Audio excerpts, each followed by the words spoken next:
वक़्त के साथ-साथ अगर आपके फिंगरप्रिंट्स भी मध्यम पड़ गए हैं और आपको भी बायोमेट्रिक में प्रॉब्लम हो रही है, कहीं पे अकाउंट में मसला आ रहा है, कहीं सिम लेने जाना है तो वेरीफ़ाई नहीं होते या नादरा में आपने कोई आईडी कार्ड बनवाना है और वहाँ पे आपको प्रॉब्लम हो रही है, तो आज मैं आपको इसका आसान हल बताने लगी हूँ। क्योंकि मेरे साथ ये हो चुकी हुई है, मेरे मोबाइल उठाए गए और मुझे सिम्स वापस लेनी थी, लेकिन मेरे फिंगरप्रिंट्स कहीं भी नहीं आ रहे थे और उसके बाद डर्मेटोलॉजिस्ट से उन्होंने कहा जी मिलें, डर्मेटोलॉजिस्ट से मिल ली, कुछ नहीं हुआ।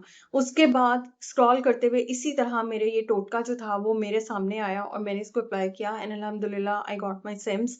मुझे दोबारा मेरी वापस मिली, नादरा में जो थे फिंगरप्रिंट्स वो वेरीफाई हुए, तो मैं इसको सदका जारिया के तौर पे आपके साथ शेयर करने लगी हूँ कि आपने कुछ नहीं करना, आपने सिंपल एक फिटकड़ी का टुकड़ा लेना है और उसको जो है आपने 1 टीस्पून बस, इससे ज़्यादा नहीं, ठीक है? उसको 1 टीस्पून फिटकड़ी के टुकड़े को इतना सा बस वो लेके उसको आपने पानी में उबाल लेना है, इतना कि पानी दोबारा से ट्रांसपेरेंट हो जाए।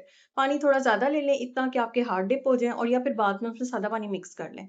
दोनों सूरतों में कोई इश्यू नहीं है। आपने सिर्फ़ इतना पानी रखना है कि आपके दोनों हाथ जो हैं उसके अंदर डिप हो जाएँ और आपने उसको 10 मिनट के लिए नीम गर्म पानी में उसको ठंडा होने दें, गर्म पानी में नहीं हाथ डाल देना। आपने उसके बाद हाथ डिप करके उसको 10 मिनट के लिए रखना है, उसके बाद सादे पानी से हाथ धोएँ, कोई भी लोशन, मॉइस्चराइज़र जो भी अप्लाई करना है वो कर लें। इसको आपने कंसेक्युटिवली 7 डेज़ के लिए करना है, बहुत अरसे तक आपके फिंगरप्रिंट्स चल जाएँगे।